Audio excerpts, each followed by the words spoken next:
اگر مزہ لینا ہے تو یہ سٹوری سنو، صرف کنٹرول والے سنیں۔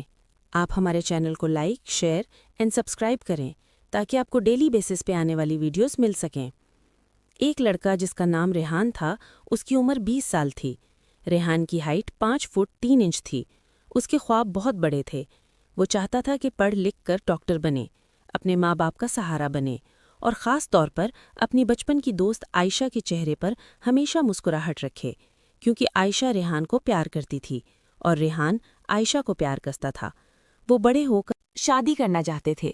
ریحان غریب گھر کا لڑکا تھا، عائشہ امیر گھر کی لڑکی تھی، اور عائشہ جانتی تھی کہ اس کے والدین کبھی بھی رشتے کے لیے نہیں مانیں گے۔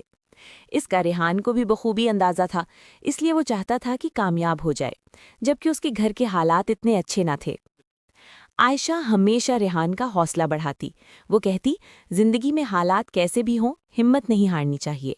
ریحان نے دل میں وعدہ کر رکھا تھا کہ وہ ایک دن سب کچھ بدل دے گا۔ وقت کے ساتھ حالات بدلنے لگے۔ ریحان کے گھر میں مالی پریشانیاں بڑھ گئیں۔ اس کے والد سخت بیمار ہو گئے اور گھر کا خرچ چلانا مشکل ہو گیا۔ ریحان دن کو پڑھتا اور رات کو کام کرتا۔ تھکن اس کے چہرے سے صاف جھلکتی تھی، مگر وہ ہمت نہیں ہارتا تھا۔ کئی بار وہ کیا میں واقعی اپنے خواب پورے کر پاؤں گا؟ ایسے میں عائشہ اس کا سہارا بنتی اور کہتی، میں تمہارے ساتھ ہوں۔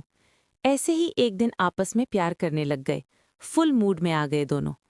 ریحان نے عائشہ کو شادی سے پہلے ہی 11 انچ کا جھٹکا دیا، جس سے عائشہ خوش ہو گئی۔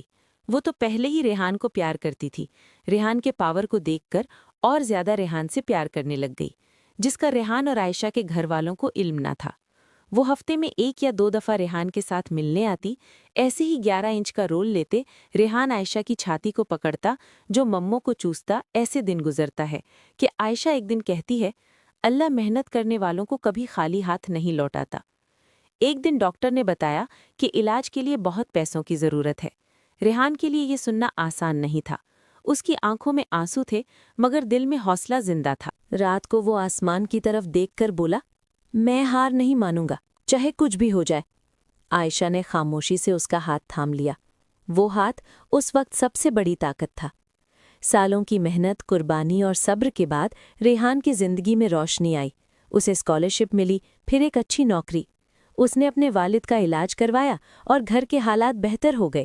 وہی ریحان جسے لوگ کبھی کمزور سمجھتے تھے، آج سب کے لیے مثال بن چکا تھا۔ عائشہ کی آنکھوں میں خوشی کے آنسو تھے، کیونکہ اس نے ریحان کو ٹوٹتے نہیں بلکہ بنتے دیکھا تھا۔ ریحان نے سیکھا کہ مشکلات انسان کو مضبوط بناتی ہیں۔ سچی دوستی اور محبت سب سے بڑی دولت ہے، جو ہمت اور صبر کے آج ریحان اور عائشہ اپنی زندگی سے دوسروں کو یہ سبق دیتے ہیں کہ اندھیروں کے بعد روشنی